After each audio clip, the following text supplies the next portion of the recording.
esa sí es la verdadera. Les decían, pero usted la leen, ¿la entienden? Porque eso es como cuando usted le colocan una bandeja con un pescado, con un buen pedazo de carne de lomo bien blandito y apenas que se lo sacan con papa y ají, y usted apenas la mira, pero ni siquiera la prueba o no la puede probar. ¿De qué le sirve? Eso nos pasa nosotros con ver la palabra de Dios, tener una Biblia y ni siquiera, como que dice, leerla ni entenderla. Eso es a veces muchas conversaciones. Bueno, ya se está conectando más gentecita por ahí. Bueno, familia, yo creo que ya podríamos comenzar para que no nos coja el tarde, porque el tema de hoy, bueno, está un poquito extenso, porque Hola. la idea es, bueno, vamos Tapabocas no te conozco. a tratar de agilizar, ¿listo? Hola, Majo. Bueno, familia, Buenas tardes. me gustaría que el tío Lano nos colabore con una oración para comenzar, capítulo 23, ¿listo? Sí, señor. Gracias, Mauricio. Buenas tardes a todos, buenas noches a todos. Dios me les bendiga.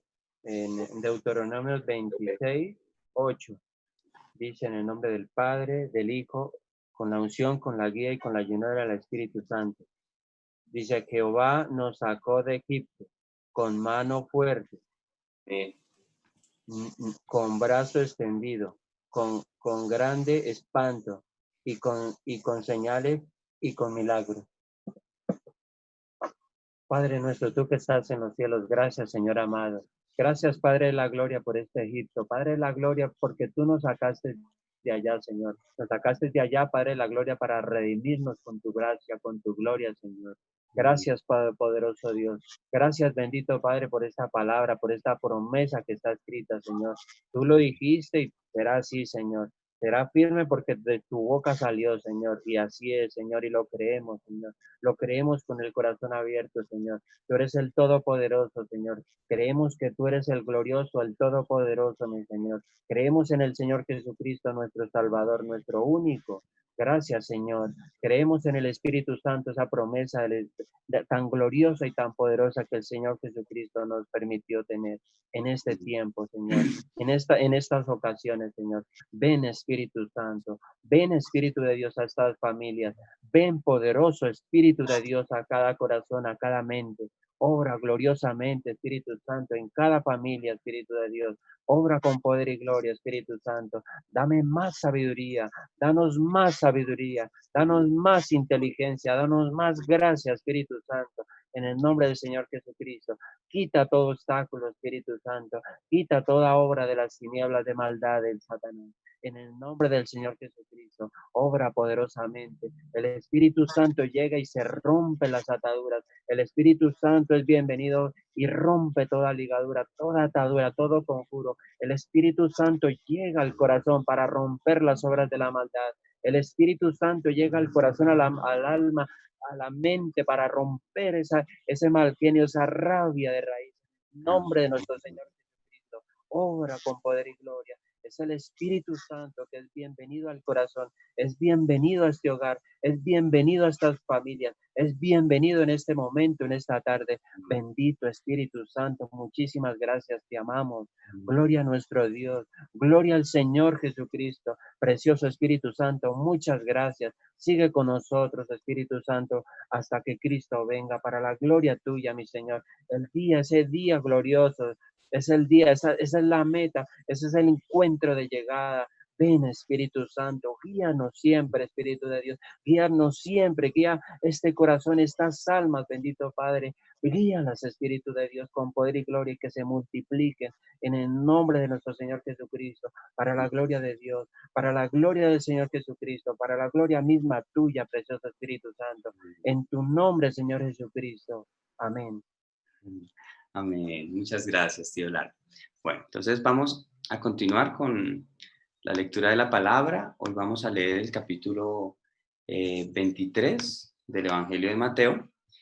Y bueno, vamos a ver si lo alcanzamos a leer completo, que pues la verdad es un mismo tema. Entonces, digamos, algo estábamos hablando ahorita, que sencillamente nuestro Señor nos aclara una y otra vez lo mismo y lo mismo y lo mismo. Entonces, digamos, voy a tratar de avanzar. Y pues, digamos, si hay alguna pregunta, si hay alguna duda o si de pronto me pasé algo por alto, por lo que hoy voy a tratar de ser un poquito más puntual para avanzar. Entonces, pues les pido apuntar por si de pronto hay alguna pregunta. ¿Listo?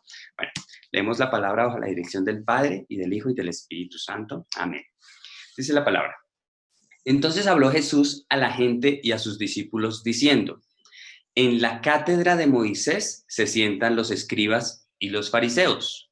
La cátedra vendría a ser la enseñanza, ¿sí? Entonces, en la enseñanza de Moisés se sientan los escribas y los fariseos. ¿Qué es la enseñanza de Moisés? La palabra de Dios, la ley de Dios, ¿sí? Entonces nuestro Señor les dice, así que todo lo que os digan que guardéis, guardadlo y hacedlo. Entonces, aquí nos muestra que todo lo que nos enseñen que esté escrito en la ley, debemos guardarlo y hacerlo. ¿Sí? Esta palabra es muy bonita de nuestro Señor porque aquí nos aclara una vez más la importancia de la ley. Entonces, a continuación dice, mas no hagáis conforme a sus obras, porque dicen y no hacen. Entonces nos dice, todo lo que ellos nos digan, los que nos enseñan la palabra, hagámoslo, pero no vivamos como ellos. ¿Por qué? Porque dicen y no hacen. Y desafortunadamente conozco muchos que enseñan la palabra, pero no viven por ella. Entonces nosotros, acá nuestro Señor nos da la solución. Nosotros no nos preocupemos por juzgarlos, preocupémonos por poner en obra lo que nos enseñan, pero no hacer ni vivir una vida como las que viven ellos. Estos tres primeros versículos prácticamente nos resumen todo lo que vamos a leer de aquí para abajo. ¿Listo? Entonces, por eso es tan importante. Entonces, si comprendemos esta parte, lo de aquí para abajo lo vamos a entender de una manera muy sencilla. Dice, porque atan cargas pesadas y difíciles de llevar. ¿Cuáles son esas cargas pesadas y difíciles de llevar? La ley, la palabra de Dios, ¿sí? Pero entonces, vamos a ver, aparentemente se estaría contradiciendo a lo que nos acaba de decir, pero vamos a ver lo que significa, ¿sí? Dice, porque atan cargas pesadas y difíciles de llevar y las ponen sobre los hombros de los hombres, pero ellos ni con un dedo quieren moverlas. Acá nos explica qué es esa partecita de que dicen y no hacen. Entonces, estas cargas pesadas que ellos nos ponen, sencillamente es la palabra de Dios, pero hay que tener algo en claro, y es que es muy diferente cuando una persona nos enseña la palabra con autoridad a cuando se nos enseña con hipocresía. Hipocresía es esto, decir y no hacer. Eso es hipocresía. Entonces nosotros todos debemos tener cuidado con esto. De nada nos sirve hablar la palabra si nosotros no la vivimos. Eso es hipocresía y Dios lo aborrece. ¿Sí? Entonces, ¿qué son esas cargas pesadas? Hablar la palabra sin autoridad, sin respaldo.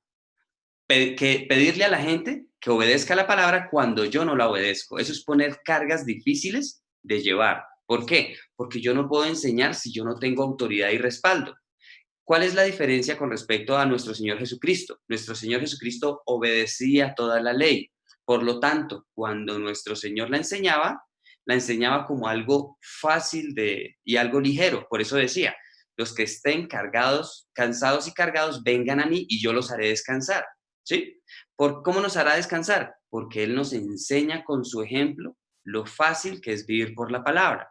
Entonces ya se nos hace ligero, ya se nos hace fácil de llevar y de poner en práctica la palabra. Entonces, esa es la gran diferencia y la gran responsabilidad que tenemos nosotros cuando hablemos la palabra a alguna persona. Si nosotros no obedecemos esa palabra y la estamos enseñando, estamos poniendo cargas pesadas y difíciles de llevar. Pero si nosotros obedecemos la palabra y enseñamos conforme a lo que nosotros vivimos, va a ser una carga ligera y fácil de llevar. ¿Sí? Esta parte es muy importante. Entonces, por eso dice, y las ponen sobre los hombros de los hombres, pero ellos ni con un dedo quieren moverlas, ¿sí? Dicen, pero no hacen, tal cual. O sea, por eso digo, de aquí en adelante vamos a ver una y otra vez la explicación a esa misma parte. Entonces dice, antes hacen todas sus obras para ser vistos por los hombres. Entonces ellos se enfocan, o digamos, no hablemos de ellos, hablemos de nosotros. Nosotros no debemos hacer las obras para ser vistos por los hombres. Sí, esto no es, esta palabra no es solo para los líderes religiosos. Esta palabra va para cada uno de nosotros porque nosotros conocemos la palabra y tenemos la responsabilidad de administrar la palabra de Dios. ¿sí? Entonces, por eso esta palabra es para cada uno de nosotros. Comprendámosla, por favor, mirándonos nosotros, no mirando a los demás, no mirando a los líderes, no mirando a los pastores, no mirando a sacerdotes, no mirando a los maestros, no mirando a los que enseñan, sino a nosotros, como, con la responsabilidad de enseñar lo que estamos aprendiendo, ¿sí? Entonces dice, pues ensanchan sus filacterias. Aquí coloqué un enlace para comprender qué es filacterias. Y bueno, cabe la aclaración, en la Biblia hay muchas veces en las cuales hay concordancias y me encanta porque en muchas ocasiones son muy certeras y nos ayudan a comprender qué es lo que quiere decir la palabra, porque empiezan a mostrarnos esa pareja, ¿sí? Esos versículos que hacen pares. Entonces, para comprender qué es filacterias, vuelvo a decir, a mí no me gusta buscar lo que enseña el mundo o lo que enseña la teología. No, a mí me gusta encontrar lo que enseña la palabra, ¿sí? Entonces vamos a ver qué son esas filacterias que se ensanchan. Y lo vemos en Deuteronomio capítulo 6, versículos 4 al 9, donde nos dice, y lo voy a leer completo para que comprendamos el contexto porque es impresionante, porque es lo mismo que está hablando nuestro Señor. Dice, oye Israel, Jehová nuestro Dios, Jehová uno es. Esto lo hablamos ayer. Y amarás, en estos días lo hablamos. Y amarás a Jehová tu Dios de todo tu corazón y de toda tu alma y con todas tus fuerzas. Y estas palabras que yo te mando hoy estarán sobre tu corazón a futuro. Aquí está hablando del Nuevo Testamento, ¿sí? Ya estaba escrito, ya estaba profetizado desde el Antiguo Testamento. Estas palabras que yo te mando hoy estarán sobre tu corazón y las repetirás a tus hijos y las hablarás de ellas y hablarás de ellas estando en tu casa y andando por el camino y al acostarte y cuando te levantes y las atarás como una señal en tu mano. Esas son las filacterias, ¿sí?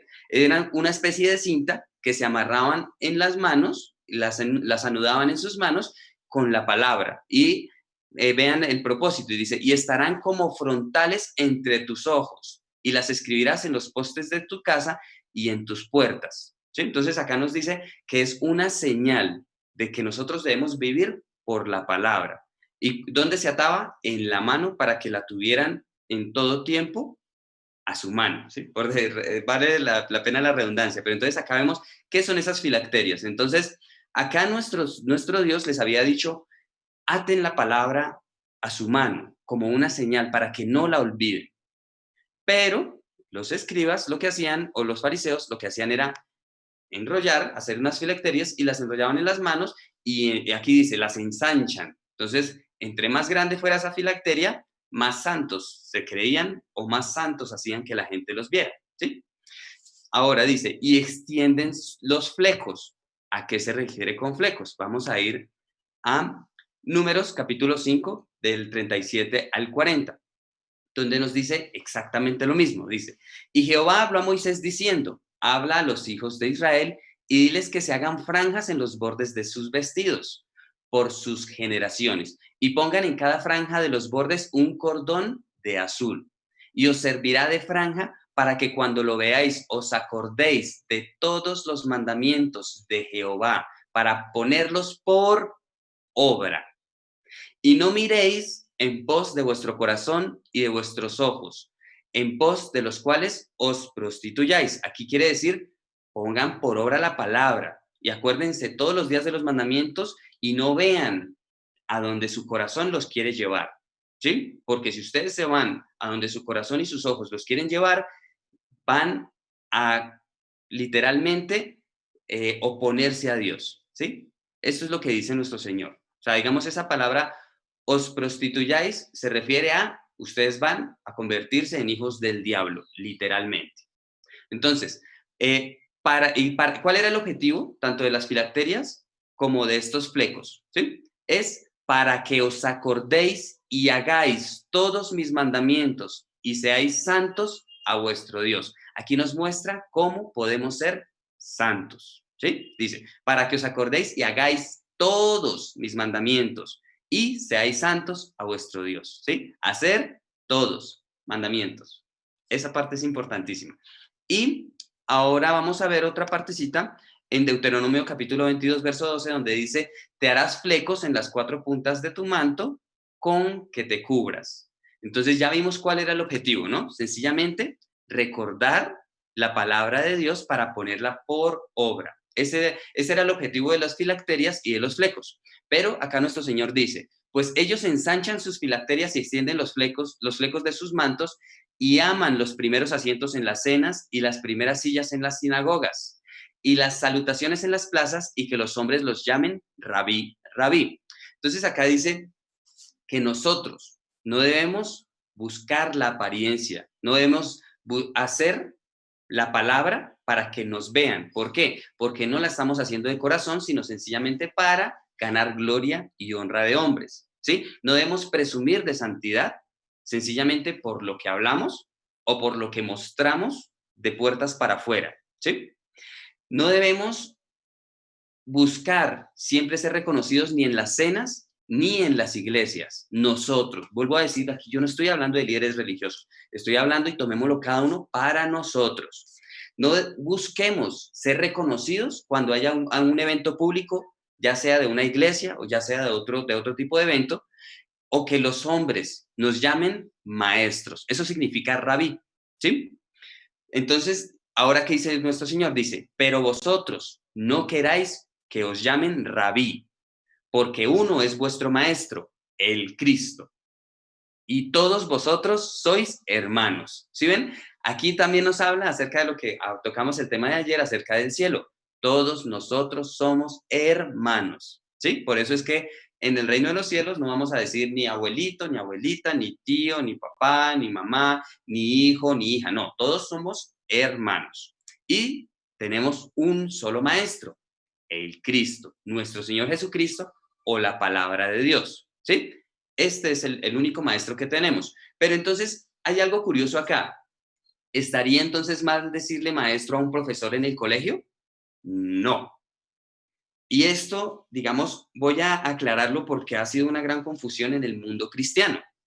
Han utilizado versículos o partes de versículos para atacar, pero es que esta palabra nuestro Señor no nos la enseñó para atacar a otros, ni para criticar, ni para juzgar, sino para nosotros. ¿Qué significa entonces que no queramos que nos llamen rabí, porque uno es vuestro maestro, el Cristo? Que nosotros no debemos buscar nombramientos, ya sea de maestro, ya sea de pastor, ya sea de apóstol, por nombramiento. Nosotros no debemos buscar esto. Nosotros lo que debemos buscar es vivir conforme a la palabra y poder llevar y enseñar cargas ligeras a las personas que están en nuestro alrededor y que nos oyen, ¿sí? Entonces, digamos, es muy diferente en este caso buscar que nos digan rabí o que nos digan maestros. Nosotros, vuelvo a decir, no, ese nunca debe ser nuestro objetivo. No debemos nunca buscar que nos den reconocimiento. ¿Por qué? Porque nosotros sencillamente somos un instrumento en las manos de Dios a través del cual Dios se manifiesta, ¿sí? No está mal, vuelvo a decir ahora y hago la aclaración, no está mal que a una persona que enseña le digan maestro, no está mal. ¿Qué es lo que nuestro Señor dice aquí que está mal? Que queramos que nos llamen maestro, ¿sí? Eso es lo diferente. ¿Por qué? Si nosotros queremos que nos llamen maestros es porque somos hipócritas. Pero si la gente, por alguna razón, nos llama maestro, servidor, líder, pues como en algunas iglesias se dice, si nos llaman, digamos, bueno, ya digamos de apóstoles, pastores, lo digo por el contexto latino, que en el contexto latino hay muchos nombramientos. Digamos, a mí no me gustan muchos de esos nombramientos, pero se hacen. Entonces, digamos, no quiero atacar ni quiero contradecir a las personas que utilizan estos nombramientos. No, sencillamente quiero decir que no está mal que a ellos les digan así, pero está mal es que ellos quieran que los llamen de esa manera o por ese título, ¿sí? Y ahora, de esta manera vamos a comprender ahora sí lo que dice a continuación y me van a entender por qué dije esta parte. Dice, y no llaméis Padre vuestro a nadie en la tierra. A este es el versículo que me refiero. Este versículo se ha utilizado para atacar y este versículo Dios no nos lo dio para atacar, ¿sí? Entonces, cuando aquí dice, y no llaméis Padre vuestro a nadie en la tierra porque uno es vuestro Padre, el que está en los cielos, tal cual lo que hemos hablado. Entonces, ¿qué pasa? No es lo mismo yo llegar a proclamarme que tengo hijos espirituales, por lo tanto, yo sería un padre espiritual. Eso Dios no lo quiere. Dios quiere que sí, efectivamente tengamos hijos espirituales, que nosotros enseñemos la palabra, que ayudemos a que esas personas que nosotros conocemos y a través de quienes conocieron, digamos, que si a través de nosotros conocieron de Dios, que ellos den fruto y crezcan. Por lo tanto, ellos van a tener un corazón agradecido y es posible que nos puedan decir Padre espiritual. Y esto no tiene nada de malo. Lo malo es que nosotros queramos que nos llamen Padre o que nos impongamos como Padre espiritual. Sí, espero que quede claro. Digamos, esta es la idea y vemos la secuencia con el versículo anterior y con los anteriores. Entonces, por eso dice, y no llaméis Padre vuestro a nadie en la tierra. Entonces, digamos, ¿qué pasaría? ¿Estaría mal decirle a nuestro papá? No, ¿sí? ¿Estaría decirle, digamos, por ejemplo, a veces cuando a un abuelito también le dicen papá, ¿estaría mal? No. Sencillamente es que esto no se impone, ¿sí? Y vuelvo a decir, nosotros no utilicemos esta palabra para atacar a otras personas porque están en otra creencia, porque tienen otra doctrina, porque están en otra religión. No. Si nosotros tenemos la autoridad, podríamos utilizar esta palabra para exhortarles en caso de que ellos quieran oírlo. Pero si ellos no quieren oírlo, nosotros no debemos criticarlos y mucho menos juzgarlos o tratar de ayudarles o tratar de obligarlos a que crean en lo que nosotros creemos, porque vuelvo a decir, este versículo se ha utilizado mal, ¿sí? Entonces creo que me están entendiendo a qué me refiero. Entonces, esta partecita, y no llaméis Padre vuestro a nadie en la tierra, porque uno es vuestro Padre, el que está en los cielos, ya queda claro, ¿sí? Es no imponer a que digamos, por ejemplo, ejemplo hipotético, que yo fuera un servidor en la iglesia y yo tuviera a cargo muchas ovejitas. Si yo impongo que me honren y me respeten como su padre espiritual, yo estoy haciéndolo mal. Pero si por el contrario, yo, sirviendo, me he ganado el respeto de ellos y ellos por cariño me llegan a reconocer, ya sea como servidor, ya sea como líder, ya sea como pastor, ya sea como apóstol o ya sea como padre espiritual, eso es lo que Dios quiere, ¿sí? Esta es la idea y esta es la profundidad de estos dos versículos. Y vamos a continuar, dice, ni seáis llamados maestros, porque uno es vuestro maestro, el Cristo. Vuelve y nos repite lo mismo de antes, que si solo leemos esta partecita, solo leemos el versículo 10, decimos, ni seáis llamados maestros porque uno es vuestro maestro, el Cristo. Entonces diríamos que ni siquiera al profesor del colegio lo podemos llamar maestro, ¿sí? Estaría prohibido. Así como nosotros hemos interpretado el versículo 9. No. Ahora vemos que la interpretación se ve en el versículo 8. ¿Sí? Por eso es tan bonita la palabra. Entonces, ahora continúa. El que es mayor de vosotros sea vuestro siervo. Esto era lo que yo les estaba hablando ahorita también. El ejemplo de que nosotros debemos es ser servidores. ¿Sí? Ese título a mí me encanta. Por eso digo, a mí no me gusta el título de apóstol, a mí no me gusta el título de líder. Bueno, hay muchos títulos que a mí la verdad no me gustan. Pero no es porque yo esté en contra de esos títulos, porque obviamente esos títulos están. El título de apóstol está impuesto, está en la palabra. Pero a mí la verdad, digamos como que no me gustaría que algún día me llegaran a dar ese título. ¿Por qué? Porque yo no quiero buscar título de hombre. Otra cosa sería que Dios me reconociera a mí como apóstol. Eso es totalmente diferente. ¿Sí ven? Y eso es lo que Dios quiere. Y eso es lo que, o sea, digamos, eso es lo que Dios quiere que nosotros queramos, ser reconocidos, más no ante Él, ser reconocidos ante Dios, no ser reconocidos ante los hombres. Entonces, espero como transmitir bien la idea de esta partecita, ¿sí? Dice, entonces, el que es mayor de vosotros, sea vuestro siervo. Si nosotros queremos ser mayores, seamos servidores. Así de sencillo. Porque el que se enaltece será humillado y el que se humilla será enaltecido. Aquí nos dice, si somos servidores, nos humillaremos automáticamente, ¿sí? Esa es una característica del siervo, ser humillado.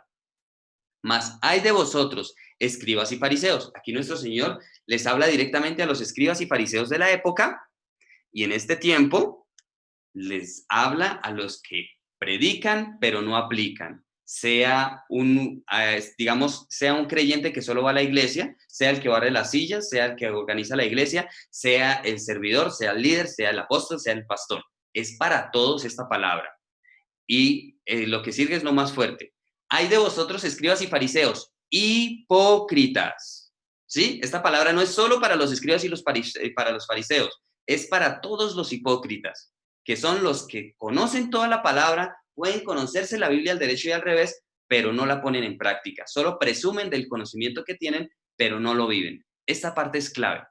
Dice, porque cerráis el reino de los cielos delante de los hombres. ¿Por qué un hipócrita cierra el reino de los cielos a los hombres? Porque les pone cargas pesadas que no pueden llevar. Pues ni entráis vosotros, ni dejáis entrar a los que están entrando. Entonces, evidentemente, un fariseo, un hipócrita, un escriba, o sea, alguien que predica pero no vive la palabra, no va a entrar. Pero lo grave es que aún está impidiendo que los que van a entrar entren. Hay de vosotros, escribas y fariseos, hipócritas, porque devoráis las casas de las viudas y como pretexto hacéis largas oraciones, por esto recibiréis mayor condenación. De esto vuelvo a decir, no nos concentremos en religión, concentremos en personas independientemente de qué religión sean, que lo único que buscan es el dinero. O bueno, a mí me encanta como lo dicen algunas personas, los pastores, bueno, pastores, digamos, general, ¿sí? Que van por la lana de las ovejas, literal, ¿sí? Eso es lo que nos quiere decir acá. Porque devoráis las casas de las viudas, van detrás del dinero, y como pretexto hacen largas oraciones. Por esto recibirán mayor condenación. Y debemos nosotros cuidarnos de eso, de ser los que vamos a orar a una casa o a orar por alguien esperando algo a cambio, ¿sí? Cuidado con eso. Hay de vosotros, escribas y fariseos, hipócritas, porque recorréis mar y tierra para hacer un prosélito. Y una vez hecho, le hacéis 2 veces más hijo del infierno que vosotros. Aquí vemos varias cosas importantes. ¿Qué es un prosélito? Un grupo de seguidores, ¿sí? Entonces, dice, hay de vosotros que recorren mar y tierra para hacer un gran grupo de seguidores. Y una vez que se ha hecho ese grupo, los hacemos 2 veces más hijos del infierno, al igual que los que hacen eso. Entonces, esa parte es dura. ¿Quién es un hipócrita? ¿Quién es alguien que predica pero no aplica? Es un hijo del infierno. Y cuando guía a otra persona, lo está haciendo 2 veces más hijo del infierno. ¿Sí? Entonces, por eso la importancia de no apartarnos de la palabra, no apartarnos de los mandamientos, no apartarnos de lo que está escrito. ¿Sí? Hay de vosotros, guías ciegos, que decís, si alguno jura por el templo, no es nada, pero si alguno jura por el oro del templo, es deudor. Entonces, acá nos dice lo siguiente. Otra característica de los hipócritas, ¿qué es? Que son ciegos. ¿Y qué nos dice de sus seguidores? Que son también ciegos. ¿Sí?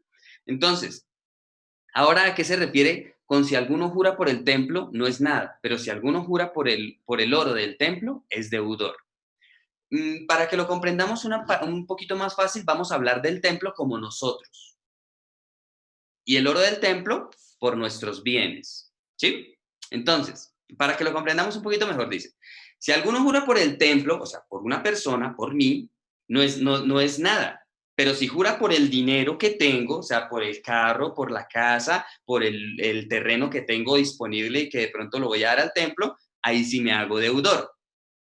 No sé si logro transmitir la idea, pero aquí lo importante es que nosotros somos más que los bienes. Y aquí lo mismo dice nuestro Señor, el templo es más que el oro que está dentro del templo, ¿sí? Entonces nosotros, aquí dice a los que hacen un voto o un juramento por el templo, ¿sí?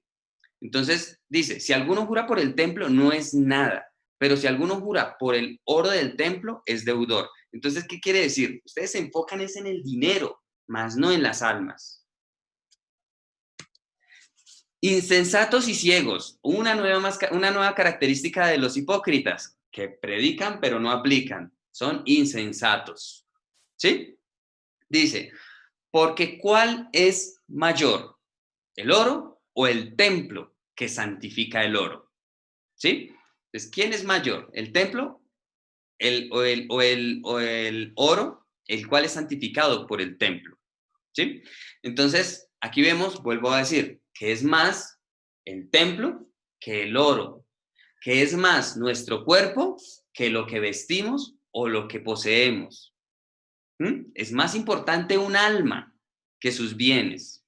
¿Sí ven por qué hablé acerca de los pastores que van por la lana de las ovejas en vez de cuidar las ovejas. Esta parte, y todo es lo mismo, todo es exactamente lo mismo. Después dice, también decís, si alguno jura por el altar, no es nada, pero si alguno ora por la ofrenda que está sobre él, es deudor. Una vez más, el mismo ejemplo. ¿Sí? Necios y ciegos. Aquí ya le agrega otro calificativo a los hipócritas, necio. ¿Sí? Ahora también es necio. Porque ¿cuál es mayor, la ofrenda o el altar que santifica la ofrenda? Pues el que jura por el altar, jura por él y por lo que está sobre él. Y el que jura por el templo, jura por él y por el que lo habita. Y el que jura por el cielo, jura por el trono de Dios y por aquel que está sentado en él. Entonces acá dice que nosotros, primero que todo, Dios nos manda a no jurar. ¿Sí? Entonces, digamos, nosotros en teoría no deberíamos ni jurar por el templo, ni jurar por el altar, ni jurar por el cielo. ¿Por qué? Porque nosotros estamos jurando por cosas que son de Dios, no nuestras. Es más, nuestro Dios nos dice que es bueno no hacer voto a la ligera, es mejor hacer sin prometer que prometer y no hacer. ¿Sí? Entonces esta partecita es muy, muy, muy importante. Y entra la importancia de los votos. Los votos, cuando nosotros le hacemos un compromiso, sí o sí se cumple. Nosotros no podemos retractarnos nunca de una promesa que le hagamos a Dios. Por eso es mejor cuidar nuestra boca y procurar no hacer promesas. Es preferible hacerlo sin prometerlo que prometerlo y fallar. Entonces, después dice, hay de vosotros, escribas y fariseos, hipócritas, porque diezmáis la menta y el eneldo y el comino y dejáis lo más importante de la ley, la justicia, la misericordia y la fe. Entonces vemos algo importante aquí. Los escribas y los fariseos diezmaban hasta de las cosas más pequeñitas, ¿sí? Algo que la verdad era innecesario. En pocas palabras es como si me dieran 100 monedas de 50 pesos y yo voy a sacar las 10 exactas para dar el diezmo. Y la verdad, eso a Dios no le agrada, ¿sí? Entonces, ¿por qué? Porque nosotros no deberíamos ser mezquinos con Dios, comenzando por ese detalle, ¿sí? Pero ahora vamos a, vean algo importante, dice, que hay algo más importante que el diezmo y está en la ley. ¿Qué es? La justicia. ¿Qué es la justicia? Vivir conforme a la palabra de Dios, vivir conforme a los mandamientos y buscar la recompensa. Eso es justicia, ¿sí? La misericordia, perdonar a nuestro prójimo y reconocer que Dios nos perdonó y por lo tanto nosotros debemos tener así esa misma misericordia que tuvo Dios de nosotros, ahora nosotros la debemos tener hacia nuestro prójimo. Y la fe es sinónimo de fidelidad. ¿Qué significa esto? Que nosotros, una vez recibimos perdón de parte de Dios, debemos ser fieles a Dios. ¿Cómo somos fieles a Dios? No con palabras, sino con nuestro diario vivir. ¿Sí? Esta parte es muy importante. Digamos, me encanta el ejemplo que pone Patro, a veces el de la infidelidad. ¿De qué le sirve al esposo venir a donde la esposa y todos los días decirle te amo, mejor dicho, eres lo más hermoso para mí, es más, hasta darle regalos y de todo, pero le es infiel? ¿Sí ven? Eso es terrible. En cambio, si el esposo en realidad ama a su mujer, le va a ser fiel. ¿Sí ven? Por eso es tan importante la fe en este punto. La fe, vuelvo a decir, si nosotros, digamos, así podemos comprender un poquito más qué significa la fe. Fe es sinónimo de fidelidad. En este momento, fidelidad hacia Dios y fidelidad hacia nuestro prójimo. No tener un corazón traicionero con nuestro prójimo. ¿Sí? Entonces, veamos algo importante. Por lo general, desafortunadamente enseñan que nunca nunca nuestro Señor Jesucristo habló del diezmo y aquí lo habló. Vean lo que dice a continuación, dice, esto era necesario hacer, ¿qué? Justicia, misericordia y fe, sin dejar de hacer aquello. ¿Qué es aquello? El diezmo. Nuestro Señor aquí nos está hablando de la importancia del diezmo. En ningún momento nuestro Señor dijo que el diezmo estaba abolido, ¿sí? Vuelvo a decir, está escrito. Esta es la palabra de Dios. Nosotros leer la palabra de Dios conforme a como está escrita, no conforme a nuestra conveniencia o a nuestro corazón. Y luego dice, guías ciegos, que coláis el mosquito y tragáis el camello. Entonces acá está diciendo, nosotros, si llegamos a ser guías ciegos, nos vamos a cuidar de decir una mala palabra en público, pero en la casa, podemos tratar mal a nuestra esposa, podemos humillar a nuestros hijos, podemos pegarles, podemos decir cualquier cantidad de groserías en la casa. Eso se refiere. Coláis el mosquito para que nadie me vea, yo soy el más santo, pero tragáis el camello. ¿Cómo es mi vida en mi casa? Hay de vosotros, escribas y fariseos hipócritas, porque limpiáis lo de fuera del vaso y del plato, pero por dentro estáis llenos de robo y de injusticia. Aquí, otra vez, apariencias. ¿Y qué hay por dentro? Robo. ¿Qué significa robo? Va por la lana, no por las ovejas. ¿Sí? Entonces, aquí está hablando de todo lo que nos habló acerca de jurar por el templo, jurar por el altar o jurar por el cielo. Es tal cual, ¿sí? Nos está hablando de los que van detrás de los bienes de las personas, no de las almas. Y de injusticia. ¿Qué es injusticia? Como acabamos de ver, justicia es vivir conforme a la palabra. Injusticia es vivir en contra de la palabra. Así de sencillo, eso es injusticia. Por eso la palabra dice, toda injusticia es pecado. ¿Y qué es pecado? Pecado es transgredir la ley. Vuelvo a decir, no se necesita teología para comprender esta parte. Es muy sencilla y muy simple. Dice, fariseo ciego, limpia primero lo de dentro del vaso y del plato para que también lo de fuera sea limpio. Entonces acá nos dice, ¿qué es lo que nosotros debemos primero limpiar? No las apariencias, sino nuestro corazón. Cuando limpiamos primero nuestro corazón, lo que vamos a presentar o lo que va a ser evidente va a ser un corazón limpio, va a ser un alma, por decirlo de alguna manera, santificada, un hijo de Dios, un hijo santo, ¿sí? Esta parte es importante. Entonces, ¿qué es lo que hay que primero limpiar? Nuestro corazón, para que también lo de fuera, nuestra apariencia, sea obvia, que nosotros vivimos conforme a la palabra, que los frutos de la carne ya no sean los evidentes, sino que ahora los frutos del Espíritu sean los que se hacen evidentes. Hay de vosotros, escribas y fariseos hipócritas, porque sois semejantes a sepulcros blanqueados, que por fuera, a la verdad, se muestran hermosos, mas por dentro están llenos de huesos de muertos y de toda inmundicia. Otra vez más de lo mismo, pero acá hay algo importante. Huesos de muertos. Todas las almas que se pierdan por un hipócrita, esa sangre será caída sobre la persona que hace que esas almas se pierdan. A eso se refiere llenos de huesos de muertos.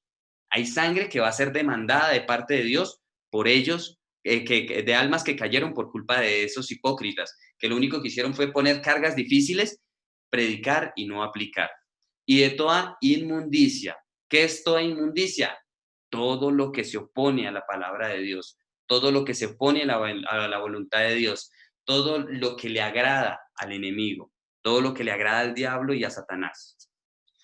Así también vosotros por fuera, a la verdad, os mostráis justos a los hombres, pero por dentro estáis llenos de hipocresía e iniquidad. La hipocresía ya nos quedó clara. Ahora, ¿qué es iniquidad? Iniquidad es pecar conociendo que está mal.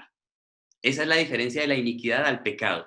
Pecado fue de lo que nuestro Señor nos perdonó cuando pecamos en nuestra vida sin conocer la ley, sin conocer la palabra. Ahora que conocemos la palabra y la transgredimos, se convierte en iniquidad. ¿Sí? ¿Por qué? Porque es más grave, porque es más grave pecar conociendo que pecar sin conocer. Hay de vosotros, escribas y fariseos hipócritas, porque edificáis los sepulcros de los profetas y adornáis los monumentos de los justos. Entonces acá les dice, los que edifican sepulcros a profetas y adornan monumentos de justos. Aquí estamos hablando de santos, por decirlo de alguna manera, ¿sí? Y decís, si hubiésemos vivido en los días de nuestros padres, no hubiéramos sido sus cómplices en la sangre de los profetas. ¿Qué quiere decir? Que ellos reconocían que esos profetas murieron por culpa de sus ancestros. ¿Sí? ¿Por qué?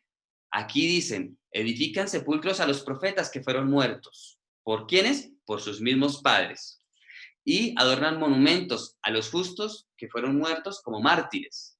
Y dicen, se jactan diciendo, y vuelvo a decir, esto va también para nosotros, ahorita les explico el por qué.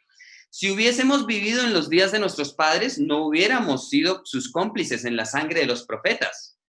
Si nosotros hubiésemos vivido en la época de nuestro Señor Jesucristo, en verdad le hubiéramos seguido y no hubiésemos gritado, crucifíquenle. De eso debemos estar conscientes, que nosotros pudimos ser de ese pueblo que estuvo diciendo de Jesús, crucifíquenle y suelten a Barrabás. Entonces, esta parte, digamos, ese ejemplo lo doy para que tengamos un poquito más claro esa parte, ¿sí? Entonces, ¿qué dice? Así que dais testimonio contra vosotros mismos, ¿sí? Al decir, si nosotros hubiéramos vivido en vez de nuestros padres, nosotros no hubiéramos matado a esos profetas. Aquí dice, así dais testimonio contra vosotros mismos de que sois hijos de aquellos que mataron a los profetas. Entonces, si nosotros decimos que nosotros no hubiéramos traicionado a nuestro Señor, espero que sea de corazón, porque si no es de corazón, aquí la palabra nos dice que nosotros damos testimonio contra nosotros mismos, de que nosotros fuimos esos mismos que crucificamos a nuestro Señor Jesucristo. ¿Cómo podríamos darnos cuenta en este momento si nosotros hubiésemos sido de los que crucificaron o de los que no, o de los que andaban con Jesús y en realidad se lamentaron por su crucifixión en el momento en el que obviamente no conocíamos la providencia de la salvación, ¿cierto? Digamos, por ejemplo, de María, de Juan, de las Marías, todos los que estuvieron cerca de nuestro Señor Jesucristo lamentándose por su crucifixión. ¿Cómo podemos darnos cuenta que somos de ellos y no de los otros? Sencillo. La palabra dice que si nosotros aceptamos a nuestro Señor Jesucristo, le reconocimos como nuestro Salvador, Él nos perdonó de todos los pecados, pero si volvemos a pecar, así como lo acabé de decir en la parte anterior, cometemos iniquidad, estamos crucificando de nuevo a nuestro Señor Jesucristo. Esa es la muestra, eso es lo que en realidad muestra si nosotros hubiésemos sido de los que votaron por crucificar a Jesús y que liberaran a Barrabás. O si en realidad muestra que nosotros seríamos de esos que decimos, nosotros no hubiésemos estado con ellos y no hubiésemos crucificado a nuestro Señor Jesucristo. ¿Cómo nos damos cuenta? En realidad nosotros no hemos vuelto a crucificar a nuestro Señor después de recibir salvación, porque si nosotros lo hemos hecho, aquí esta palabra es muy confrontante para todos nosotros, ¿sí?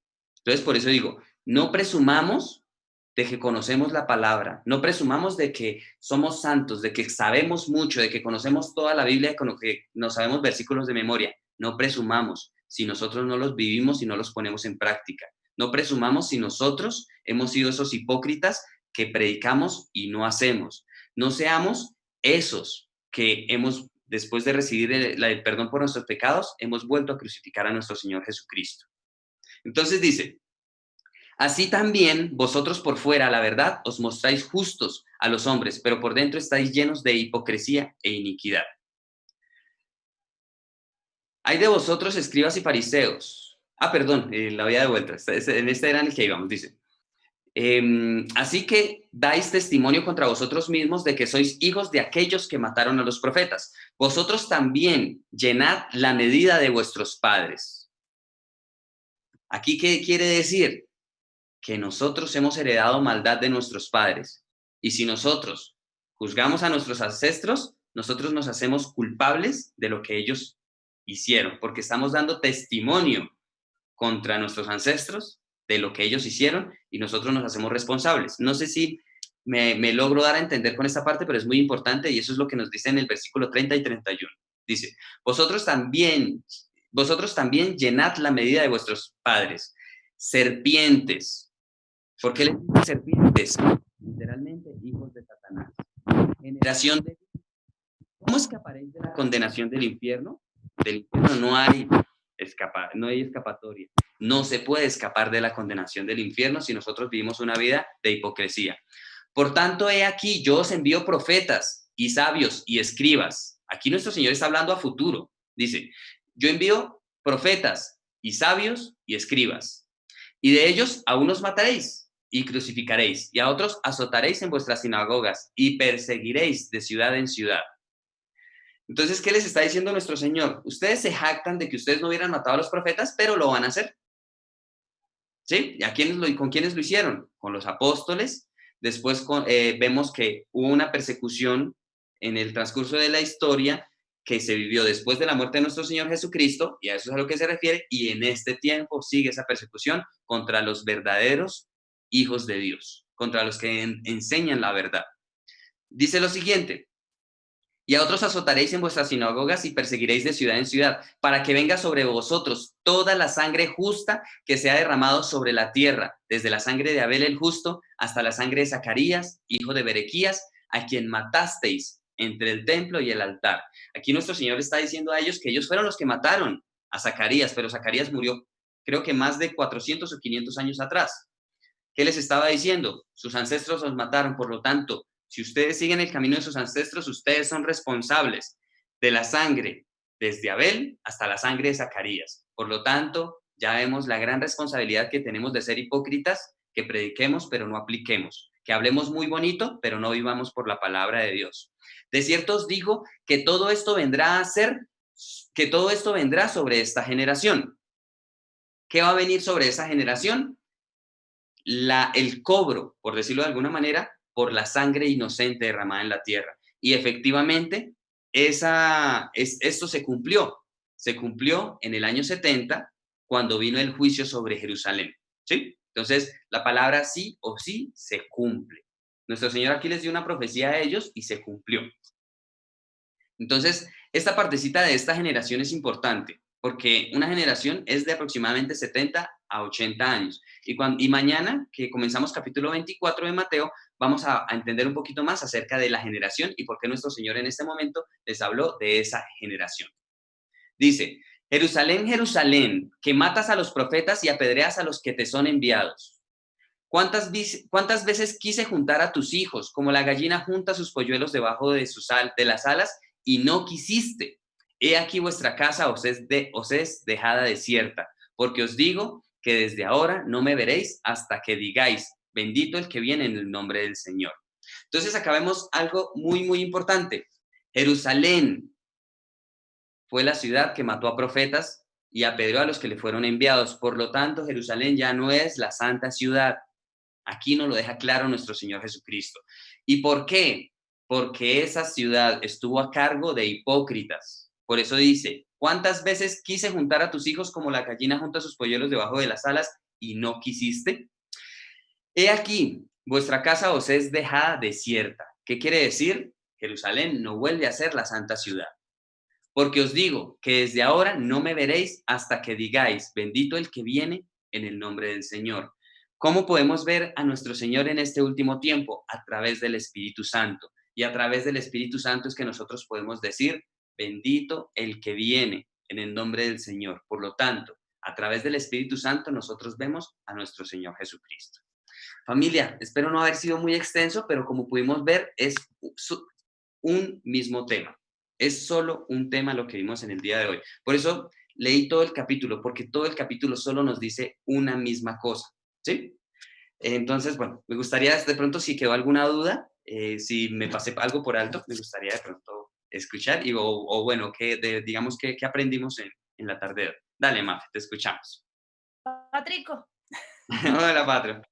Hola, Mao. Pues estábamos hablando con Mafe preciso de... ¿No estamos todos? No, ahí arriba. Hola, familia. Estábamos hablando con Mafe que de por sí no hay mucho que hablar. O sea, Mafe me dijo en algún momento que era mucha información, pero toda esa información se resume en humildad. Y pues nosotros como hijos de Dios, porque no estamos hablando de como si no conociéramos, no, como hijos de Dios ahora que ya no hacemos nada malo, que ya buscamos no pensar nada malo, que no buscamos hablar nada malo. Ahora el conocimiento tenemos que transformarlo en humildad. Ya sabemos que el menos acá será el más allá en el reino de los cielos. Y pues el pastor nos ha enseñado que por eso tengamos cuidado de que nos guste que nos halaguen, ¿sí? Porque el halago envanece sin darnos cuenta, ¿sí? Entonces, por eso es mejor tener cuidado, es mejor no. Por eso está el mejor ejemplo: que no sepa tu mano lo que hizo la otra. Entonces es mejor quedar en el anonimato porque es que ya no es hacerlo. Obviamente uno tiene un detalle con alguien que uno ama y más en el amor de Cristo y más si obviamente si es familia y más si esa familia son detalles, ¿sí? Que uno debe tener con todo el mundo. Detalles que son, si uno no tiene dinero para dar o algo, el simple hecho de una llamada, el simple hecho de una sonrisa, el simple hecho de decir te amo, ¿sí? Un beso. Entonces, pero si ya Dios nos da la posibilidad, así como el padre que tiene la posibilidad de darle todo a su hijo, si se porta bien, y obviamente cuando lo castiga, eso lo estoy aprendiendo a tomar en cuenta, que es castigar con amor, más no castigar con mal genio o con ira, ¿sí? Entonces, sabemos que toda la palabra nosotros, entre más maestros seamos, entre comillas, porque venimos a ser maestros, sí, pero venimos a ser maestros es como ejemplo, ¿sí? Para todos los que nos rodean. Entonces, pero no vamos a creernos senseis, ¿me hago entender? No nos vamos a creer que nos respeten todo el mundo como a los fariseos, porque ahora yo soy el santo, el que levita, y mejor dicho, cuando camine, véanlo allá, San Patro, no. No, cuidarnos de eso, más bien mostrar con el ejemplo y dejar de hablar tanta religión, sino vivirla. Así de sencillo. Por eso a veces ya le estoy cogiendo molestia cuando empezamos a hablar de solo religión o de pronto que sí, está bien. Y entre hermanos como nosotros que ya nos conocemos, pues cuando lo citamos, que eso también lo aprendí, que es bueno compartir la palabra respaldada con la Biblia. Eso está genial. Pero para los que no conocen, es mejor con ejemplo, no con palabra, porque para ellos es religión y muy seguramente lo que vamos a hacer es sacarlos corriendo y que no se enamoren de Dios. ¿Cuándo se enamoran de Dios? Cuando dicen, venga, Patro, yo quiero de eso que usted está tomando. Yo quiero de eso venga, usted porque es tan feliz, porque es tan chévere. A mí me gusta tenerlo cerca. Cuénteme qué es eso que le hace brillar sus ojos. Y ahí si uno le dice, es Dios y lo que Él hizo en mí, que ahora veo que está alcanzándolo a usted. Gracias, familia. Bueno, digamos, yo quería, como para resumir todo, vemos sencillamente características de los hijos de Dios y los hijos del infierno. Pues así lo dijo en el versículo de hoy, pero bueno, digamos, hijos de Dios, hijos del diablo. ¿Sí? Como más sencillo. Entonces, un hijo del diablo, ¿quién es? Alguien ciego, guía de ciego, necio, insensato, hipócrita. ¿Sí? O sea, ahí nos dio muchas cualidades. Ahora, ¿quién es el hijo de Dios? El que vive en humildad, el que vive en justicia, el que vive en misericordia, el que vive en fe, el que vive en amor. Así de sencillo. O sea, todo este capítulo se resume en eso. Así de sencillo. Pues, entonces es muy bonito, es muy bonito, es muy bonito. Bueno, ¿a quién le gustaría continuar?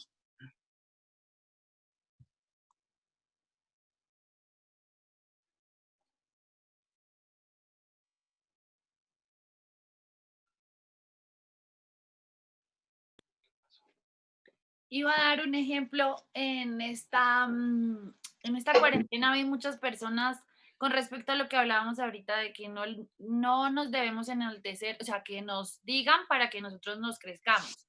Resulta que en esta cuarentena, pues ustedes saben que mucha gente se tomó muchas fotos con los mercados, ¿sí?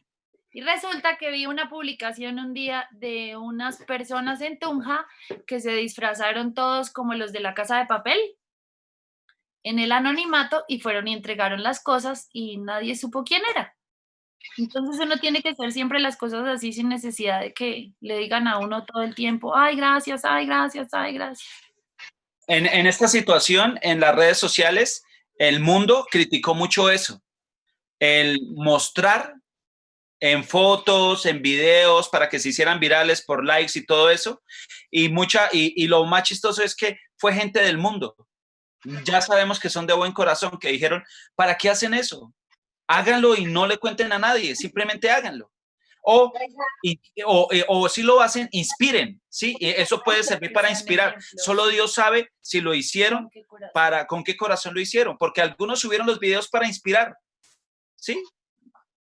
Bueno, digamos, aquí hay dos cosas importantes, muy, muy importantes. Una, la de no buscar ser halagado o cuando se le halaga a uno, tratar de sacar eso rápido. Digamos, a mí me encanta eso y ese ejemplo lo he tomado del pastor David. Yo he andado mucho con el pastor David y cuando al pastor David lo elogian o le dicen cosas, el pastor David dice, yo me olvido de esas palabras porque no me conviene creérmelas. O sea, si me dicen, no, pastor David, mejor dicho, su mensaje, él dice, no es mi mensaje, este mensaje no es mío, yo solo les comparto lo que mi pastor me enseñó, este mensaje no es mío. Ahí, ya de inmediato, está haciéndose a un lado él. Cuando le dicen, no, pero es que pastor, es que la manera como usted lo tiene, lo dice. Bueno, él dice, lo respeto ya, y si lo siguen adulando, bueno, muchas gracias. Y después él dice, yo me olvido de esas palabras, las saco de mi mente y de mi corazón, porque eso lo único que hace es envanecer y a uno hacerlo enorgullecer. Entonces, esa parte del pastor David me encanta. Es muy bonito el corazón que el pastor David tiene, la humildad y el amor. Y cómo se cuida de que efectivamente esas cositas, esas adulaciones, le hagan mal a su corazón. Me encanta. Esa parte es muy bonita. Eso por un lado. Y por otro lado, digamos, con respecto al tema de las personas que dan, súper, ¿sí? Entonces, digamos, Patro nos ponía dos ejemplos, las personas que lo hacen para mostrar y las personas que critican a los que lo hicieron para mostrar. Nosotros no debemos estar en ninguno de los dos lugares. ¿Por qué? Porque muy seguramente los que criticaron a los que dieron para mostrar, ellos no se molestaron en mover un dedo para ayudar a la gente, solo para criticar a los que ayudaron, ¿sí? Entonces, nosotros no debemos estar en ninguno de los dos lugares, ¿sí? Sencillamente, nosotros, obviamente, el ideal es que hubieran ayudado en el anonimato, así como el ejemplo que nos cuenta Mafe, ese es el ideal. Pero igual, por lo menos las personas que dieron, así sea para que los vieran, hicieron más que los critican, ¿sí? Entonces, por eso nosotros ahí no tenemos velas en ese entierro. Vale, vale. Sí, papi, la escuchamos. Tiene en silencio, papi. A mí me parece esta palabra fuerte que hemos hablado hace ratico de la conclusión que él toma ya casi después de amonestarlos, repetirles, decirles todo lo que hicieron, llegar, pues yo pienso que para él fue duro decir serpientes, generación, en el 33, serpientes, generación de víboras, ¿cómo escaparéis de la condenación del infierno? Por tanto, hoy es aquí envío y profetiza lo que van a hacer más adelante. No sé, en ese momento los que estaban escuchando y ahorita nosotros que estamos reflexionando y teníamos pues la idea de que en lo que estamos hablando, de que nosotros la idea de nuestros corazones, en nuestras mentes, en nuestras familias, todos es el temor de Dios y el obedecer a su palabra y a sus preceptos de hacerlo lo que mejor se pueda, aunque a veces como nos salimos a veces de las casillas tan fácil, pero esta palabra pues me parece muy dura, pero es la realidad, la pura realidad, y de todo lo que pasó después, y de todo lo que venía, y todo lo que viene. Sí, la palabra de hoy es dura, pero es muy bonita, porque, digamos, por ejemplo, cuando nuestro Señor les habló fuerte a ellos diciéndole generación de víboras, ¿sí? Esa partecita es muy fuerte. ¿Por qué? Porque nuestro Señor sencillamente les estaba diciendo, ustedes están siendo controlados literalmente por Satanás. Y nuestro Señor no lo decía para criticarlos. Nuestro Señor sencillamente, por un lado, nos lo dice a nosotros hoy, que no caigamos en ese error. Y por otro lado, nuestro Señor a ellos se los decía con amor, porque nuestro Señor lo que buscaba era que ellos se arrepintieran. Y efectivamente, varios de ellos se dieron cuenta que lo que decía nuestro Señor era verdad, y varios de ellos, de esos escribas y fariseos, fueron salvos. Obviamente no todos lastimosamente, pero varios fueron salvos. Y nuestro Señor dijo estas palabras duras por amor a ellos, a los que entendieron y fueron transformados por esta palabra. Gracias. Bueno, ¿a quién le gustaría continuar?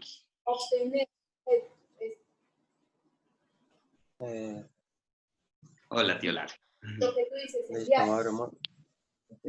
Las realidades de la vida, ¿cierto? Están acá. Me llamó mucho la atención. Todo está todo tiene una lógica, por supuesto que sí.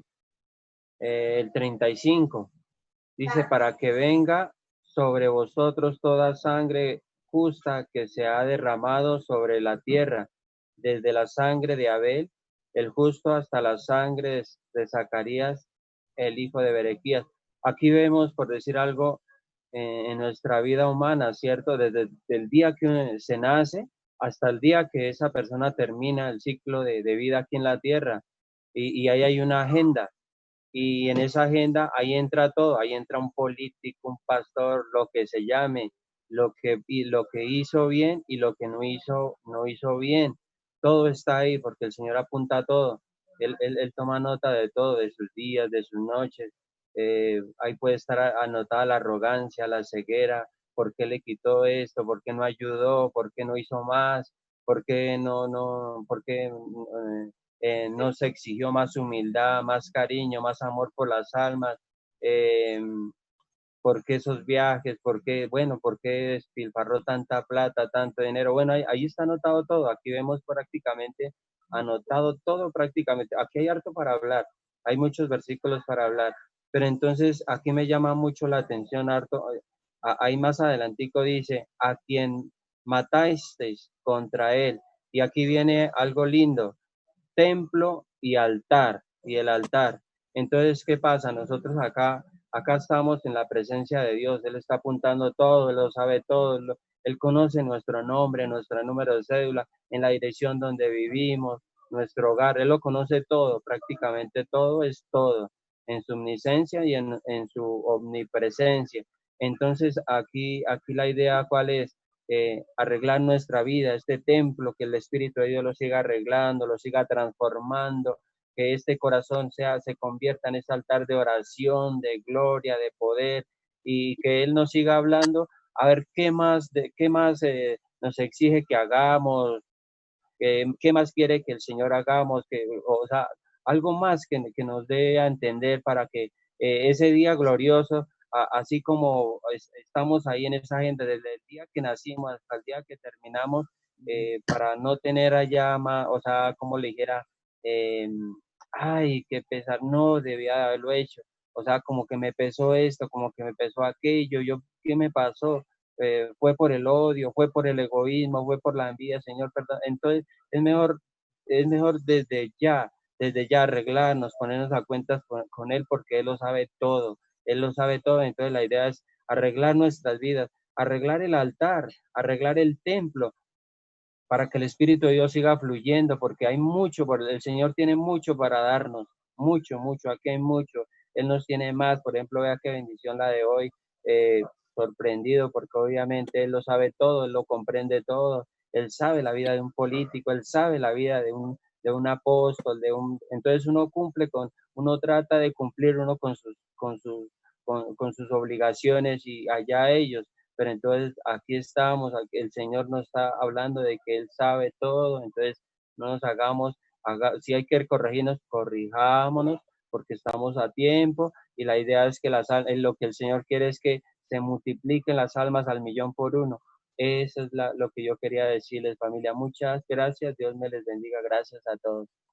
Súper, tío. Su merced dijo algo muy importante y su merced hizo la conclusión del por qué nos estamos reuniendo, del por qué estamos escuchando la palabra de Dios, por qué la estamos leyendo, por qué estamos meditando en ella, por qué estamos buscando entenderla. Y no es por otra razón, digamos, todo este conocimiento que Dios nos está dando y todo lo que Dios nos está permitiendo entender y comprender es sencillamente con un propósito. ¿Cuál es? Que cada día conozcamos más a nuestro Dios, nos enamoremos más de Él y conozcamos cuál es su voluntad y cómo quiere que vivamos como sus hijos. Así de sencillo, no es más. No es más. Él solo se la pasa diciéndonos cómo quiere que seamos esos hijos suyos, no es más. Y hoy por eso dijo, Él nos quiere que seamos humildes, que seamos servidores, que seamos esos que viven en justicia, esos que viven con misericordia, esos que viven en fe, esos que viven amando tanto a Dios como a su prójimo, como a sí mismos, ¿sí?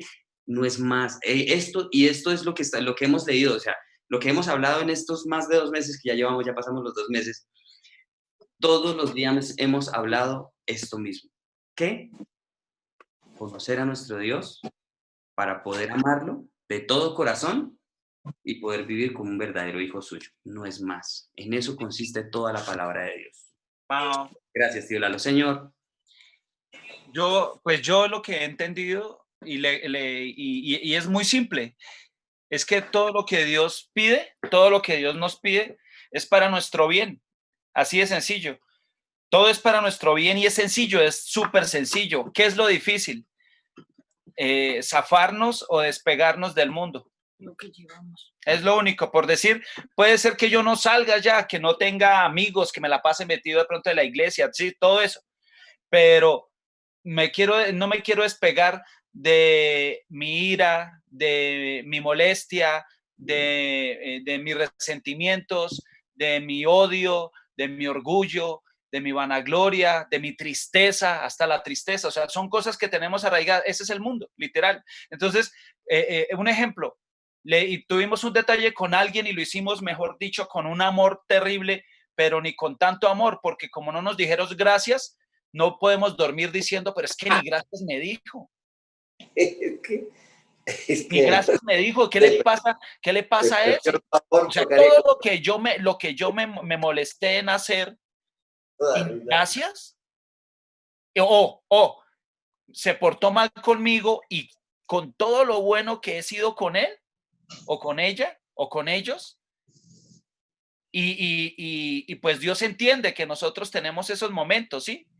Él entiende porque estamos en la carne y es nuestra humanidad y nos ponemos, yo creo que lo más que puede hacer alguien es sentirse triste, pero aún así eso no es de Dios. Hay alguien que en lugar de sentirse insultado, se siente triste, pero eso tampoco es de Dios. Entonces, ¿con qué lo hice? ¿Con qué razón? ¿Para glorificar a mi Dios porque a él le gustaría que yo lo hiciera? ¿O para que me dijera gracias y no, súper, mejor dicho, es que tú eres tan lindo, no me... Y uno viene sintiéndose feliz, o sea, ¿de eso dependía mi felicidad? ¿Es para Dios o era para que me dieran, me envanecieran? Es complicado, yo sé, es complicado porque todos somos humanos y sentimos, pero vamos a orar por eso. Sí. Y bueno, hay algo bonito y es que Dios nos enseña que cuando nosotros no recibimos el agradecimiento, no perdemos recompensa, pero cuando nos agradecen, ya no vamos a tener la misma recompensa, ¿sí? Entonces esa partecita es bonita. ¿Por qué? Cuando nosotros comprendemos eso, antes vamos a dar gracias a Dios porque no me dieron gracias, porque no me reconocieron el favor que hice, porque no me reconocieron las cosas por las que me esforcé. ¿Por qué? Porque ahí más recompensa voy a tener de parte de Dios, ¿sí? Entonces esa es la manera como Dios nos ayuda a que no nos entristezcamos ni nos pongamos de mal genio cuando no nos agradezcan por algo que hagamos, ¿sí? O sea, todas las soluciones nos las da Dios, todas. Sí, es como me hizo acordar de que una vez le preguntaba pues, a unas personas que para qué ni para qué las nombrado, decirles que cuál era el mayor regalo que Dios nos había dado al hombre. Y ellos contestaban, pues estamos, yo incluía nomás, ahorita yo veo, conociendo la palabra de Dios, el hombre y la mujer son uno. No desperdiciar prácticamente nosotros ese regalo tan hermoso, tan precioso que nos ha dado Dios, que nos llamó a nosotros a vivir como hijos de Él. Y cada día, en todas las palabras que vamos llevando, nos va afirmando, nos va instruyendo, nos va recordando. Y hay como quien dice él, creo que no haya la hora ya de decir, ya perfeccionense, ya, como lo pudo decir Pablo cuando se fue. Un ejemplo de eso es Enoc. Enoc ya era perfecto y Dios quería que él estuviera con él a su lado allá en el cielo. Por eso se lo llevó. Ese es el anhelo de que Dios quiere, por favor, perfeccionense ya, porque es que ya quiero estar con ustedes, mis hijos, aquí. Yo ya no los quiero ver sufrir más allá, yo quiero que estén conmigo. El ejemplo es Enoc. Sencillamente Dios se lo llevó porque ya quería estar con él y Enoc ya era perfecto. Ay, súper. Hola, Leito, no te hemos visto. Hola, buenas Dale, noches. Estaba en la cocina haciendo oficio, entonces, pero los escuché. Ay, bueno, dale. Sí. la palabra, Dios nos está enseñando, y si han visto que primero nos enseñó cosas hermosas, bonitas, ahorita ya nos exige. Ya esa palabra que les decía a los fariseos y a los escribas, es una palabra de exhortación, para que vaya escrita para que nosotros no lo repitamos. Es para que no caigamos en eso, en creernos sabios, en creernos más. No, al contrario, porque a medida que uno conoce a Dios, a Jesucristo, el Espíritu Santo nos va guiando, nos ayuda a ser más sencillos. Yo nunca he visto en un púlpito un pastor que se crea, no, uno ve esas personas y uno se admira porque son nobles, porque son tan dadas, yo no he visto ninguna que sea orgullosa. Pues yo iba escuchando la palabra y iba como pensando también, pero es una palabra fuerte. Entonces él ya nos enseñó muchas cosas bonitas, pero ahorita ya nos empieza, ustedes deben hacer esto y esto. Estamos en una escuela, cada día estamos aprendiendo. Entonces, ¿cómo Dios quiere que nosotros seamos? Entonces, ¿qué es? Poner en práctica esa palabra. Si nosotros oramos, si nosotros le pedimos la guianza al Espíritu Santo, créame que no vamos a caer en esos errores. Gracias, mamá. Ay, qué bonito, Leo, qué bonita conclusión, muy, muy, muy chévere, muy bonito. Y me encantó esa palabra que utilizaste, exhortación, es muy bonita. Y vemos que ese es uno de los propósitos de la palabra. Y una cosa muy diferente es exhortación y otra es crítica, juicio, condenación. Son totalmente diferentes y opuestas. Entonces, digamos, efectivamente nuestro Señor estaba exhortando en ese tiempo a los escribas, a los fariseos, y no solo a ellos, también a sus propios discípulos y a todo el pueblo que estaba ahí escuchando, y hoy a nosotros. Muchas gracias, Leito, súper, porque eso es todo, no es más, así de sencillo. Digamos, por eso quise leer todo el capítulo y no dividirlo, porque si lo divido, pues sencillamente mañana vamos a continuar con lo mismo, y no, la idea es, todo es un mismo tema, todo es un mismo tema. Entonces es un tema muy bonito y es un tema de amor, que es confrontante, pero sencillamente ese es el amor de Dios hacia nosotros. Gracias, Lady. Pero es que si la palabra no nos confronta, entonces como que no vamos a aterrizar los pies, porque entonces ya nos vamos a creer sabios nosotros, según nuestra carne, y si nos halagan, ay, pues imagínese. Vale, mamá. Ay, Sí, lo gracias, digo, Lady, súper en chévere. ninguna. Muchísimas gracias. Bueno, familia, muchísimas gracias. Bueno, hoy nos extendimos un poquitín. Bueno, claro que porque también comenzamos un poquitín tarde. Bueno, pero la verdad estuvo muy bonito. Este capítulo muy profundo, muy bonito. ¿Te das cuenta? Nos enseña sencillamente, yo lo único que veo en toda la palabra, aún en estos temas fuertes, es solo el amor de Dios, no es más. Su desespero porque nosotros nos despertemos y nos convirtamos en esos bellos hijos que Él quiere. No es más, así de sencillo. Muchas gracias, familia. Entonces, mañana ya es sábado, ¿cierto? Sí. Eso, mañana continuamos con el mensaje de la cruz. Qué chévere, ya se me había pasado. Pues la verdad estuve muy entretenido con el capítulo de hoy, en toda la tarde, porque es muy bonito. La verdad, vuelvo y digo, es confrontante, es fuerte. Pues la verdad, creo que nunca había escuchado que alguien enseñara así todo el capítulo. Es más, creo que a nadie le he visto que haga esto y me parece muy bonito porque podríamos decir que en teoría somos pioneros, todos nosotros. Entonces es muy bonito porque aquí Dios lo único que nos está mostrando es que la palabra está para que la leamos. No es más, así de sencillo. Y si nos damos cuenta que es tan fácil de entenderla, es tan fácil de comprenderla y cada día vamos comprendiendo como más tipsitos que Dios nos da para que podamos comprender su voluntad. Bueno, súper. Creo que mañana ya vamos a comenzar la crucifixión. No mentiras. Mañana vamos a ver por qué Jesucristo llevó la corona de espinas y el domingo vamos a ver, la crucifixión está dividida en dos partes, entonces vamos a ver el domingo la primera parte de la crucifixión. Entonces, va a estar muy bonito. ¿A quién le gustaría de pronto colaborarnos mañana con la oración? Vale, Leito, con la oración y con las alabanzas. ¿Listo, Leito? Vale, súper, muchísimas gracias. Entonces, nos vemos mañana es sábado a las 7 de la noche. ¿Listo? Ay, familia, muchas gracias, que tengan un lindo fin de semana, que disfruten todos con sus familias, que la pasen muy bien. Gracias a todos, gracias familia. Chao. Allá, Bueno, chao, bendiciones. Descansen, Por chao. estar Chao, en el Carlitos, para chao, todos. Lalo, saludos a todos. Hasta mañana, Patro. Hasta mañana, Mauro. A todos, hasta Chao, mañana. Carlitos. Muchas gracias. Dios les Chao, bendiga. Hasta mañana, Mayra. Carlitos. Chao, tío. Gracias. Chao, Buenas Carlitos. noches, que descansen. Chao.